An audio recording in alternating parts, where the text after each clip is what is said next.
Well, Okay, Coach Alford on the 20.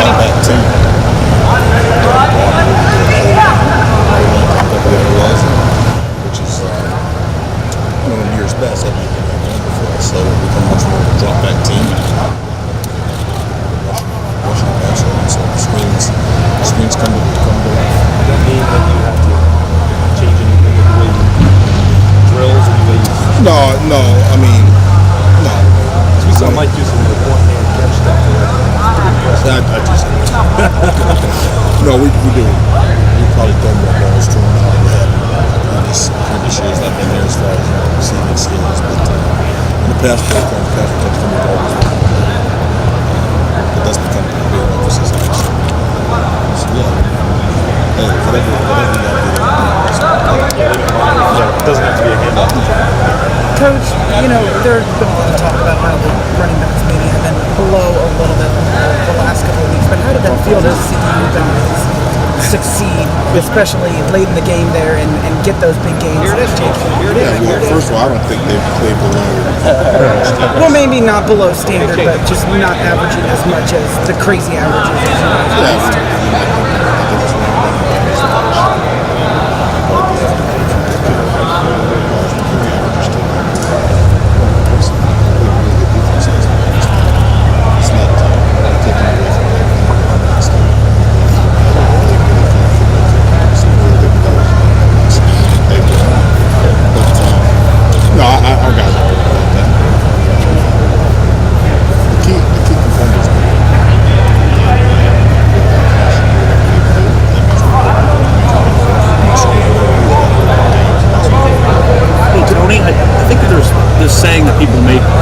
Somebody makes a pretty crazy play, like you can't teach that. Can you teach vision? No, what you can do in the structure of a play, you can certainly let them know, and they have to know where the free hitters are. So you're not going to block them out. So where's the free hitter coming from? Crack a guy walking on the edge, okay, the free hitter. It might be the safe backseat. So whoever it may be in the structure of the play, so they have to always know where that's coming from. And then it's about training your eyes and run games. What exactly are your reads and where you're looking at? And what are you doing based on their alignments, get responsibilities for where should the ball. So they all have an idea of where the ball should hit before the ball's ever snapped based on their alignments. And then a lot of it's just natural. You got to kind of see what they're doing. When you say train your eyes, are there exercises for that? No. Or is that just kind of like film? Yeah. And then when you're recruiting a guy like JK, can you tell in a high school film that somebody's got that natural ability? Yeah, I think you can. Obviously, make a cut and see things on the film that you'll see it on that product. Basically, they will see that. You can certainly see those things on When you were the Rocky Mountain Flash out of Colorado State, how much more information is available? I mean, can you put into words how much more information is available for these running backs, for example, to get ready for it? It's not. I mean, it's light years. Yeah. Light years. What's been the biggest advance in your opinion? Well, I think the training is the year-round training and position-specific training. The film study. I mean, these guys, they got iPads. They have exposure to so many different tools to prepare themselves. And so it's not. And yet nobody's still running for 3,000 yards. I mean, despite all they that. got good players over there too. Exactly. I mean, but is it just technology keeping up with technology? Yeah, I think it is. I mean, it's just like everything else. It's like the phone. Yeah. The big old phone. Everything changes with technology and just the way you go about your business. It's changed. It certainly has changed. What would you have liked to have known as a running back way back then? Well, when that, but way back then, that these guys do. It's just something. Yeah, you know what I'm saying. I mean, I do. If I could go back, I'd have worked harder. The training methods and guys are so different, more intense. There's so much more information. If I had to go back, use that information that was available in the method.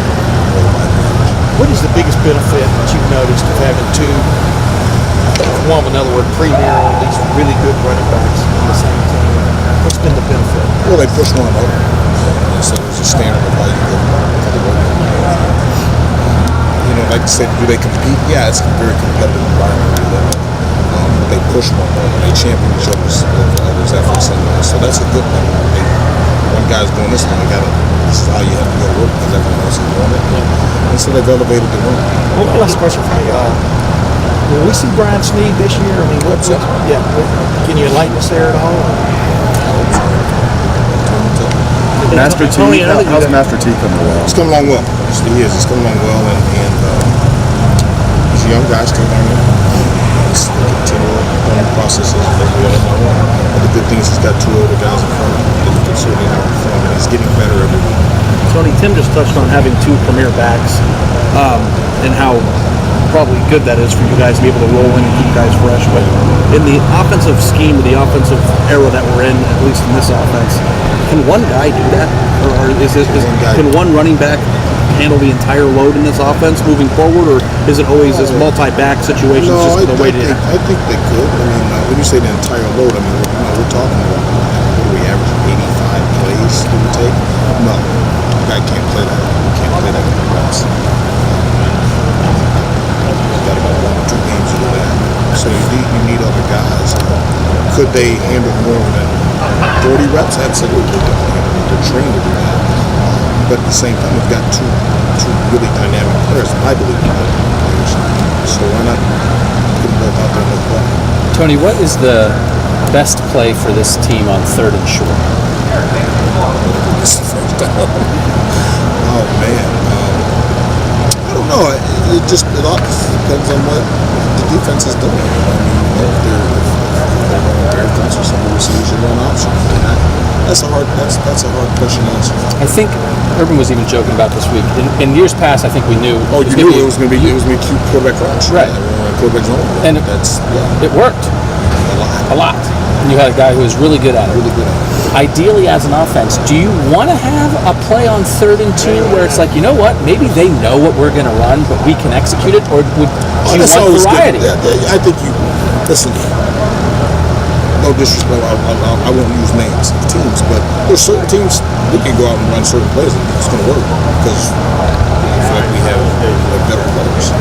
But when the talent's equated, all of a sudden, that play may not work all of a sudden because they have just as much time as you do and as in the close scheme as you do. And that's what you got to have a multitude of things you can do. We know we're talking about how good Mike and JK are. When it's a situation where there's a 3rd and 1 or 3rd and 2, and how confident are you in them to get that? And I'm not asking which one should get it. I'm saying your run game. I'm very sure. To answer your question directly, I'm extremely confident in both of them in this situation. And what do you need? What is it that makes running backs good at that? Is it a lot of it's this? It's that. Do you have that?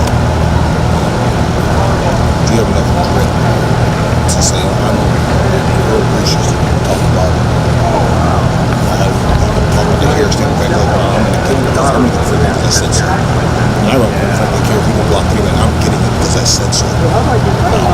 That's the mentality they have. That's the mentality I love. They're highly competitive guys. We're down 4 points. We're about to take the field. Mike Weber is, I'm trying to talk to him. He is pacing back and forth. And he used some excited language, but his point when he said it, we're not losing this game. He's up and down the solid numbers. I don't care. We're not losing this game. And that's the type of competitive fire we're talking about. With J.K. Dobbins, we didn't have the 4th and 1, we didn't get it. He was over there tearing the place apart. They're highly competitive guys. So I love that about them. So again, to directly answer your question, I'm extremely confident of any situation. Tony, Mike said he's been playing for a foot strain the last few weeks. How would you evaluate the way that he's been able to play despite that? Again, he's a tough player. Those are the hurts. And it hurts. But he is fought good. He's been a good guy. The best of his abilities in the last 4 weeks.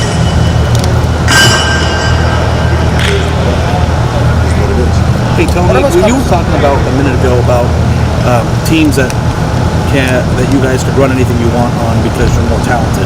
And by my estimation, I'd probably say 9 out of your 12 games a year that's the case. How can a team that doesn't have equal talent You beat you? got to scheme some things up. You got to scheme some things up. So hopefully they get home. That's the Because over the course of 4 quarters, even if they do scheme, you guys make adjustments, you have deeper rosters, you have more talented players. Over the course of 4 quarters, people always have this concept of upset alert and trap game and all this stuff. But when you're playing teams that, talent-wise, fact's a fact, can't stack up, how do they do it for 4 quarters? Well, and that's the hard part. I think I've been on some of those programs before, where teams before we come to the call, hey, let's get this thing into the 4th quarter and let's see where we're at.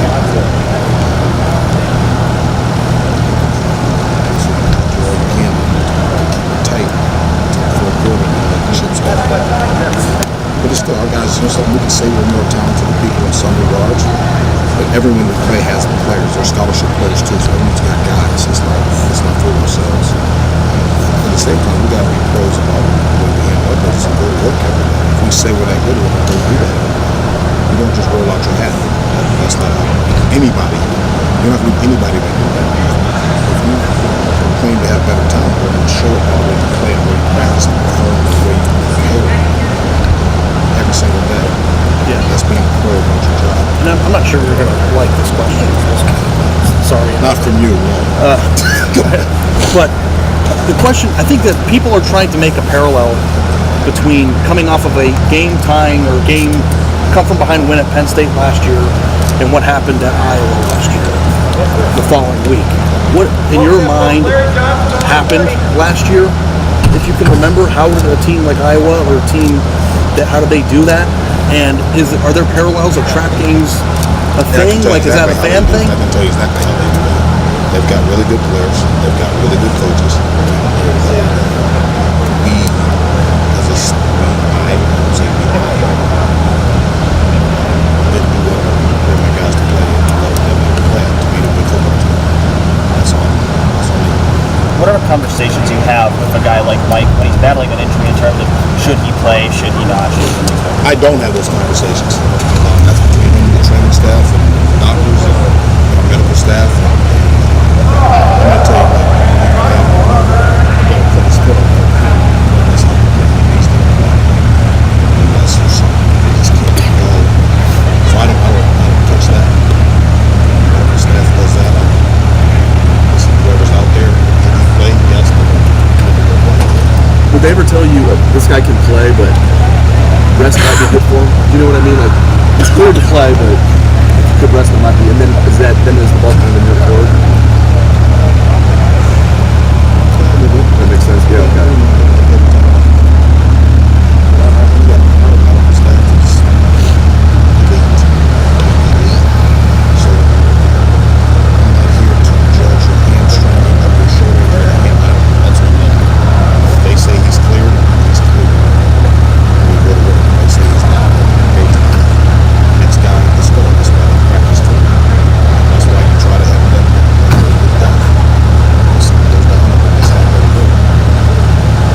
Telstra, the screen pass to JK got you out of a terrible predicament. Just what's the thought going into that play? I mean, you run a few screens. I don't know if you run a lot of them to running backs, but hadn't in the past years. In him in particular, he's not been a big pass catcher. But I assume he's worked on the play. He can catch. Yeah. Catch just like we have. But not been a big staple in our offense. Again, it's a great call. Kevin, Wilson, players that go execute it. And they did. Johnny, how much bravery, guts, whatever you want to call it, does it take to play running back in major college football from the standpoint of, I know it's from our level, but that's a guy that 9 times out of 10 he's going to get smacked pretty big time, repeatedly. Do you judge guys when you're looking at them? Do you look for that aspect of it too? Yeah, I think you look for guys that are, I mean, it's like it's not just one of any position. You got to get to know them. And that's the recruiting. What do they have about them that makes them different? Makes them tick. But you look for toughness. I mean, Absolutely. because a lot of guys in high school Absolutely. We're just have better like than these everybody. 20-yard runs, and they're getting about DB every day. Yeah, but that's getting to know people. That's constant communication, probing questions, talking to them, what makes them tick, what doesn't, how's it deal with adversity. You put them in adverse situations. I do in recruiting. I'll put them. I'll find some. Put some in a compromising situation. See, okay, how's it gonna handle this? Someone gets in his grill. It's 6 inches long. It starts to challenge you. How do they respond? But I'm talking about just the physical pounding. Yeah, but something. That's college football. That's everybody. That's every level. It's high school and my soldier and sons. I'm so really getting hit with high school. Yeah. But again, so that's every level. That's part of it. And that's one of the things of this game. When you play this game, you're going to get hit. You're going to be sore. And you got to get up and go again. It is what it is. It's been like that for 100 years. But that's Tony, Demario McCall's got some playing time with from running backs. What's kind of that dynamic been like with him working with you and working with the receivers? It's been good. He's handled it. Yeah, he's handled it very well, and he's a mature kid. Programmed for a while, so he's mature. He's fun to be around. He's got some skills. He's got some good skills. He's been going back and forth between the two rooms all year. What's kind of having him at running back? Is that kind of a depth thing, or just kind of you think? Yeah, that was a depth thing. But he can't. That was also a depth thing. Those concerns. Thanks, Tony. Good. Thank you, Tony. Thanks, guys. Appreciate you.